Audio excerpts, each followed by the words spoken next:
I hope you're well. In this one, we're starting at the end of what's been the most fiddly, finicky job I've done for a little while, fitting this striped wood decorative panelling into our newly created downstairs toilet, all part of the ground floor house renovations that were completed before Christmas and will be coming along in a set of videos shortly. I'm going to get out of this echoey little room and back to the workshop to pick up the story there. But while that happens, let me tell you about today's video sponsor, that's Skillshare. So if you watch a bit of YouTube, you've probably heard of Skillshare by now. It's an impressive platform with online courses on just about anything and every kind of creative endeavor you can think of. Video production, cooking, graphic design, with so many courses to choose from, it could seem a little overwhelming if it wasn't for the Skillshare learning paths, course playlists, if you like, that have been curated to work together. The YouTube Success course by Marques Brownlee that I did recently is a great standalone course, but it's one part of a learning path that covers everything from editing for YouTube to creative color grading to creating engaging social media content on your phone. So whether you're a beginner just starting out or a more experienced user looking to get the most out of your content, then you'll certainly find something for you on Skillshare.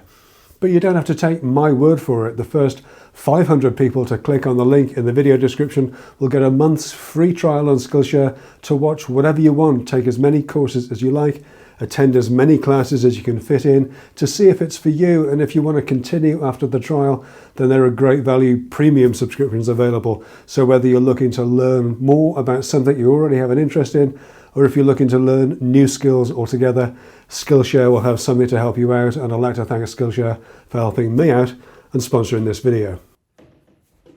So we have quite a bit of this paneling in the new extension. We got a deal on some of the larger size panels. 10-Minute Workshop Plus members have already seen a fair bit of this, and there'll be more of that build to come now that it's mostly complete. But because of the larger panels, we ended up with some decent sized offcuts that we could use to line this alcove in the downstairs toilet, but they weren't big enough to cover the height without a join. That was okay because we wanted a glass shelf in there as well, and we could use that to hide the join. The walls for the alcove are the original lath and plaster, so not at all flat, and the new boxed in pipework gave us a shelf that wasn't level, but I resolved that with some packing out. I still wanted access to the pipes behind the toilet, so I wanted the shelf to be removable, and in order to hide the join between the top and the boxing in, I added a strip of moulding to give the impression that it was thicker than it was, and then the shelf could be slid in and out. It has to slide because the panelling is 12 or 13 millimeters thick, and of course it also means that the panelling can't bear directly against the shelf either. With the shelf in and level, the vertical stripes of the panelling really emphasize just how far out of true the walls are, so I needed to get the stripes arranged, not necessarily centered, but arranged in such a way that minimizes that but still makes the most of the panel offcuts I have. By using small offcuts and a lot of trial and error, I figured out that cutting the back panel on the veneer but leaving the side panels with the rebate bearing against the back panel would look best. So I cut the panels to width and offered them up.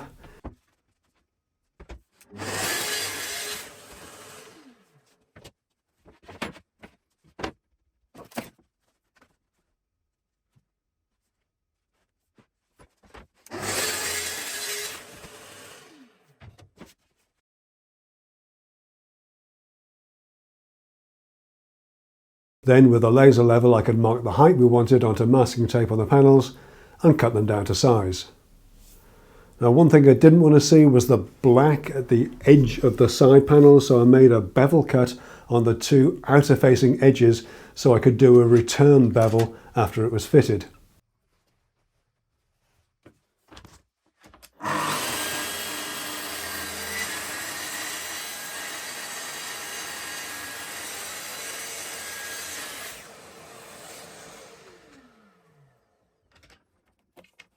The panels are just glued in place, resting on 1mm packers to give the shelf clearance, and I'm using a high-tack, fast-grab polymer adhesive for this, using the many blobs approach with the adhesive to help with any variations on the wall.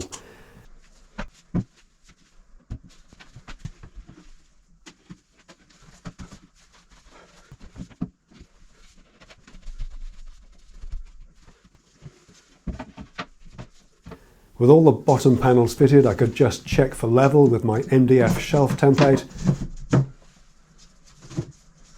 And then it was rinse and repeat back in the workshop for the upper panels. Just measuring and marking carefully as the ceiling wasn't level. Of course it wasn't.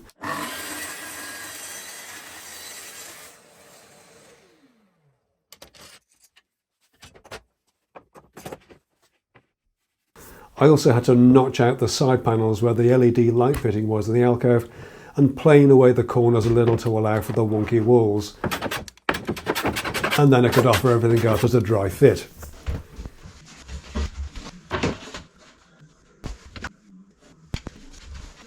With all that looking pretty nice and snug, I just needed to cut the rebate for the glass shelf out of the bottom edge of the upper panels. My original idea was to not fit these upper panels until I had the glass shelf, just in case the rebate needed tweaking at all. It would have been much easier to do before it was stuck to the wall. But in the end, we wanted the wall to look as finished as possible for Christmas, so I opted just to crack on and cut the rebate ever so slightly oversized, just in case there was any variation in the glass thickness. The rebate between the veneered stripes is about 4 millimeters deep, so I made cuts to about that depth with the track saw to get the cleanest possible cut in the veneer.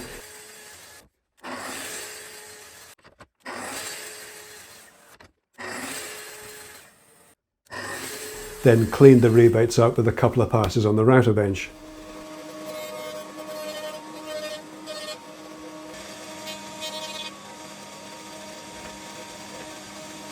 Back in the downstairs dunny, I can get those rebated panels glued up onto the wall, same as before, just lining them up by eye with the lower panels.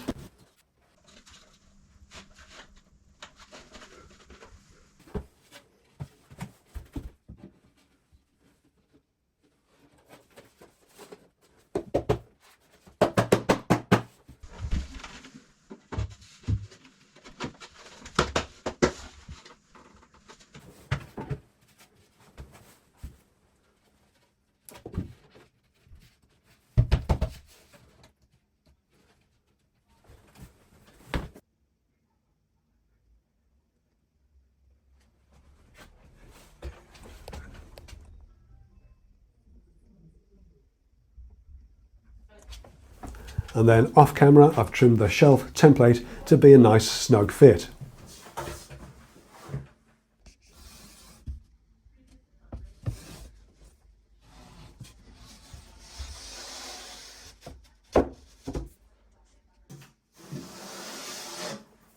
I gave the template to my glass supplier and picked up the shelf when it was ready.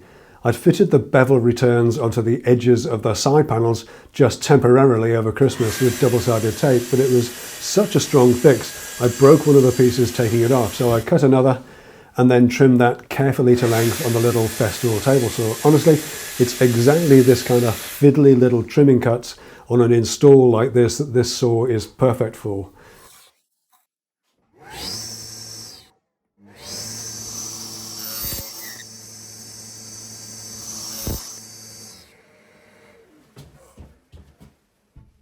The shelf fitted perfectly as if there was any doubt, but they hadn't knocked off the corners as much as I'd like, so I had to notch the return trims to keep them sitting flush against the edges.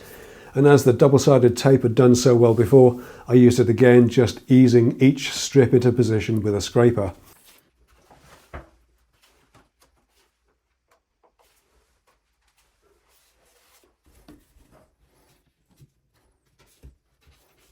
I added a little offcut of panelling just to cover the LED light strip like a pelmet, and then we could dress the set with Mrs. 10 Minutes' collection of Moroccan glassware, turning it into a snug, cosy little room completely over the top for a downstairs toilet. But what the heck, it's ours and we love it. I have to say, I especially love it now that it's finished with. As I think I said at the start, it's the most fiddly little job I've done in quite a while, and I'm thoroughly glad that it's over. But we are really pleased with how it's all turned out, as we are with the rest of the build, the remodeling, and I'll be starting the videos on that journey very soon. That's all for this one though. Thanks so much for taking a look.